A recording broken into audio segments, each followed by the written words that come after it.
amp racks. This is how your vehicle stands out. What makes it special? What makes it unique? What makes it uniquely yours? And shows off your craftsmanship and work and planning and all your cool equipment. Fabricating an amp rack. Now let me start this video out by saying I'm not going to be showing you how specifically to build an amp rack.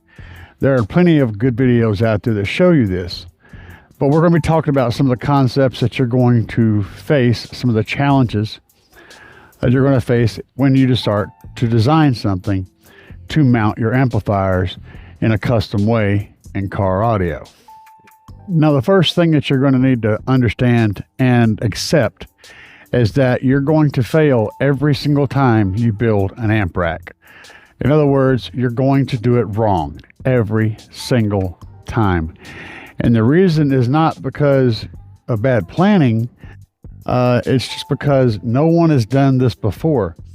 So you're working with a platform that hasn't been done before with the equipment that you want to do it the way you want to do it, which means that you're going to do it and it's going to be good. Then you're going to step back and look at it and go, but I should have did this. Now let's take my setup for example. Several things happened to kind of mess me up along the way, but some of the stuff I want differently. I ran my speaker wires underneath this board and came out right here. It seemed like a good idea at the time. I wish I had just simply drilled a hole and pulled them through. And yeah, I know, seems like an easy thing to change, but it's not. It requires major surgery to do that one thing. That bothers me. Another one is the fact that I used different wires over here. I used what I had because I was building on a budget as always. So what could I have done differently? I could have used black sleeving on all these wires and made them all the same.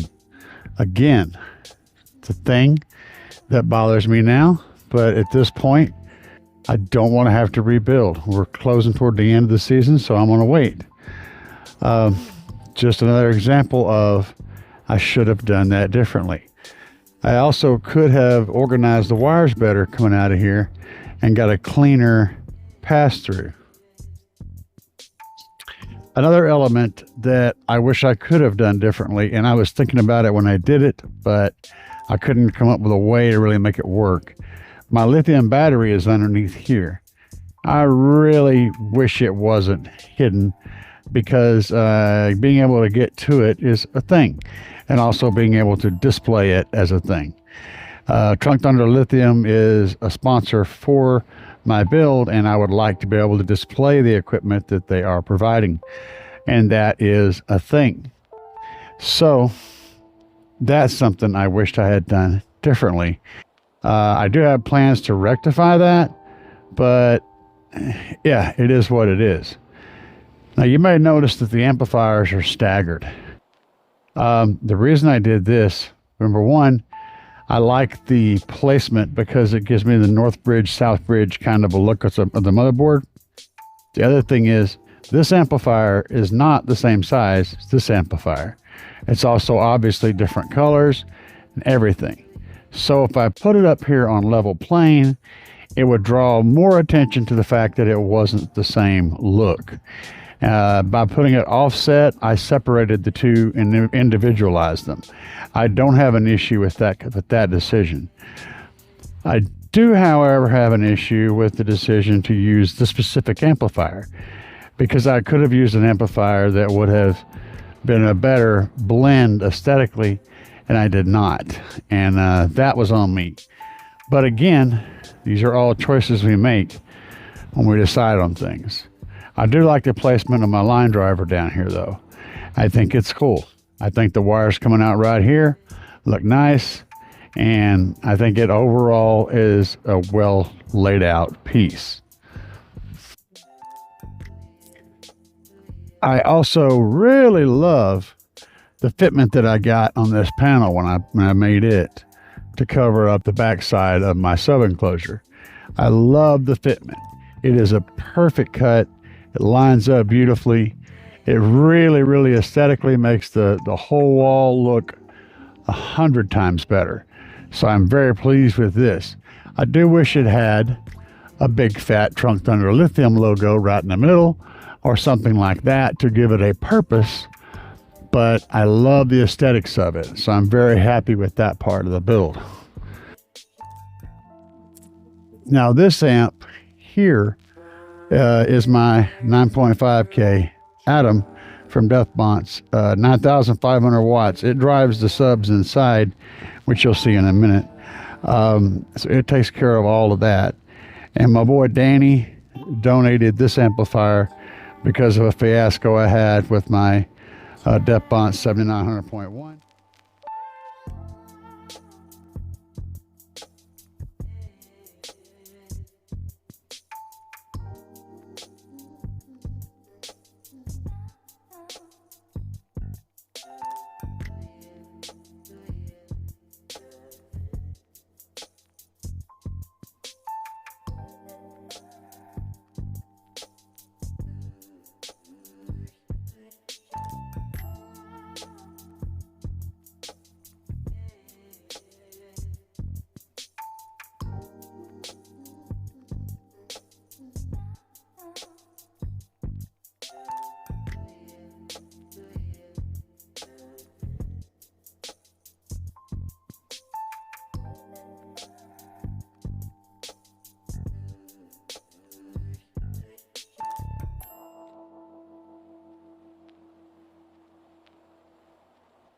It just didn't work after I installed it on the build, and so I was down an amplifier and not any cash. So my boy Danny hooked me up, and I appreciate him to this day. He's just a guy that I know, and he has done something truly phenomenal whenever he bought this for me. So I appreciate that. But that handles the subwoofers. This guy takes care of the front stage. So all the mids and highs are right here. And I do like this amp because of the settings are all right here. The connections are all made right there. And of course the connections are actually on the bottom, but that's where the screws and stuff are. You got all your settings right here in the front. Easy to get to. It's one of the reasons why I did use this amplifier, is because it's easy to adjust in this position. I'm using a line driver because the original amp, or the second amp that I had in here, was one that required higher voltage input. So we're using the line driver to get the voltage up higher to feed the amplifier. Higher voltage input means you can turn the gain down. And on most amplifiers, that setup will give you a lot less noise and a lot less noise in the floor. Whenever you turn the volume down, you won't hear as much hiss and things like that. So a higher voltage going in to your inputs tends to do that. Not all amplifiers are happy with that though, so be sure you know what you're messing with before you give your amplifier lots of voltage. But let's move inside. So in here is where my wall is, and I have a C-pillar wall. So this is my back seat.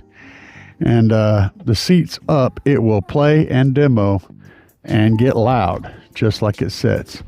But let's put this seat down so we can see more about what's going on back here. We have 4 12-inch DeathBonce 300 series subs and a port from Big Ass Ports that is a 10-inch port. And yes, it's big. The tuning on this box is around 28 hertz, and down there I have another amplifier. That amplifier is an addendum to the original setup. That amplifier handles my little sub up front. I have a little front sub, and of course my power wires coming in back here from the front of the vehicle. That's fusing right there, and I have 2 alt gauge power wires coming in back here. And these guys right here from customspeakerpods.com, link down below. Use my coupon code, get 10% off if you want these pods. These guys right here are being handled by that diamond, that gold color amp back there. giving them the life. And same with these guys. So the way this is wired is these two guys are on one channel. The tweeter, that tweeter, and this mid-range are on another channel. These tweeters are not currently hooked up. And the identical setup is on the other side, of course. So I'm powering the whole front stage with the exception of the front sub with one 4-channel amplifier.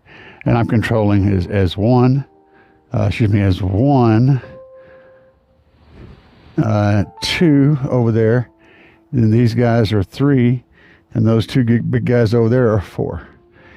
The subwoofer amplifier and the behind the seat powers this under here. You see that guy? Get a good enough shot. You see it's a JL, little JL sub, old style one. This was the V2, I think. It's got the gray cone with the black logo in the center. And that is in a custom box in my console. So it gives me some nice deep bass in the front stage. And I'm using a tablet from Verizon. It's I don't know, it's a tablet from Verizon. I don't remember. The point is it handles my music, so it's doing all the music thing.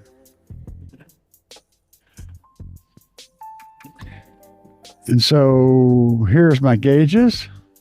Customize my gauges. I removed this other stuff down here, and I created that panel in gauge cluster down here to give me my voltage for my vehicle voltage and the voltage for my lithium. So there's 2 different things. I've also got one up here, and it's going to flicker because of the shutter speed, but that's how that all looks whenever we're jamming all that. And these guys stay on all the time because I can come out here and peek in here and see what the voltage is. They don't pull hardly anything off that Trunk Thunder lithium back there. So now that you've been formally introduced with the hoe, this is an ongoing project that will never be done. That is something else you have to accept when it comes to doing this, is you're never finished. You just pause for a length of time and then you continue. So the advice I would give someone starting out in this, the first thing is, the very first thing you want to do is figure out what you want to see in the very end, what you visually want to see. Don't start building it up and then try to cover it in the end. The very first thing you want to sort out is what you want the end result to look like visually, because all of the cues that you're going to need to accomplish that, you're going to need to start with the destination first and then work your way backwards to get there. If you do that and you really apply that idea, that concept, you're going to end up with a result that won't bother you as much as the other way around. Well, I need this here, and I need this here, and I need this here. And you just start doing that, and then you end up with something in the end that kind of, yeah, that's how that works. So you start with the finished product in your mind and then work backwards. So I'll give you an example. Let's say I know I want this panel up here. I want a panel down here, and I want my amplifier mounted here and here, right? And that's how I want the layout to work. So at that point, what you want to do is kind of get this panel in your head, because this is the finished product, right? So if I'm doing this, I know I need my speaker wires to come out, right in here in this area, this measurement. I need my power wires to end up over here at this height and this measurement. I need my signal wires and my power wires and my remote wire and all that stuff to be over here for this amplifier at that measurement, so forth and so on. So as you're planning all that out and you've got it scoped as to where everything is going to be, Then when you're working on the guts of the machine, you can align components in such a way to facilitate doing the things that you need to do to get everything to look the way you look in the end. And that's going to help you. The other thing I would caution against, though, is doing things that are very specific to amplifiers. Because in this world, amplifiers smoking out is something that happens. And you may not be replacing it with the same amplifier. And so if you built something that's very specific, like for example, we had these wires coming out of a hole right here going straight into this. We had these wires going straight into the wall right there. And then we end up replacing this amplifier with something else. Now we're all messed up. So design in some leeway for switching out equipment.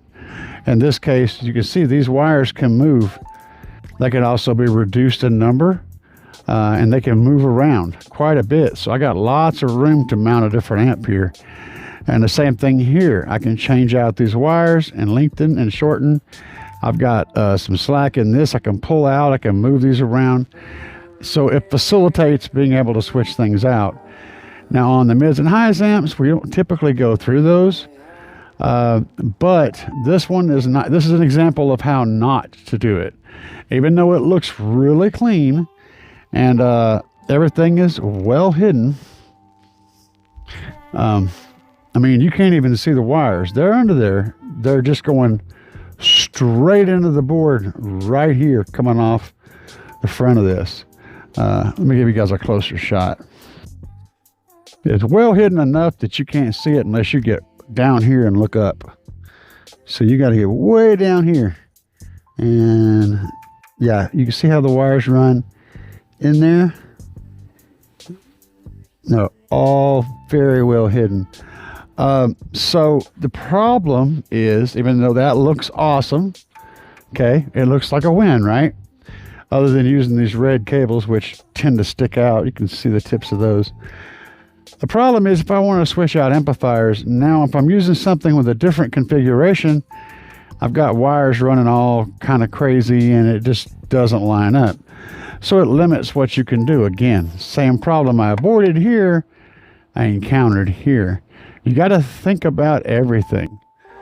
Then this little disaster right here came from, you know, all the other problems added together, and it was just bad decisions and being in a hurry to get done. If I had to slow down a little bit, I said, well, you know, I can do this. And these guys could stay put because I'm using connectors to move it around. So these two guys here could pop right out of that board, or even not even be on this side. They could connect from the back side. I could run bolts from the back side and then tie these totally invisible. This could have been done better. So thinking about all that stuff is going to make a difference. And you have to think your way through it. What do I want to see at the end? If I had a thought, well, I want my two cables to come and connect two bolts at the end, right? Bam. When I built this, I would have automatically did all that and this problem wouldn't exist. I could change these two wires out whenever I needed to add different things and leave these guys permanently affixed. They are, after all, not going to move. They're going to stay connected to that box. No matter what, they're going to be there. You've got to think things through, and that's the hardest part about doing this. So, to summarize that, number one, think about your finished product first. What do you want the outside visual experience to be? And design backwards from there. Number two, know that you're going to do it wrong and you're going to wish you had done something different. No matter how much planning or how careful you are, you're going to wish you had done something different and you're going to change it in the future. Number three, the hardest one, the very hardest thing is take your time. Every decision you make is going to affect the end product all the way to the end. Every single detail, the direction you run a wire, the color wire you run, the type of connector you put, whether you shrink wrap it. All these things are going to come back to either help the build or make it bad.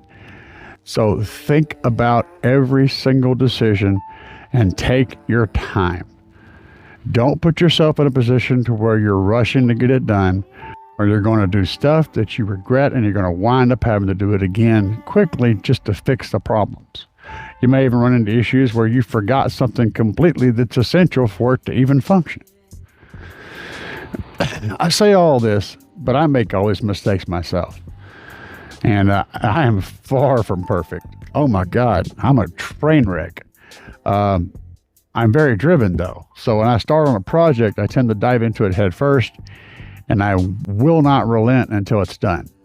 And that both gets things done, but it also can cause issues with doing something in a hurry when I should have been taking my time.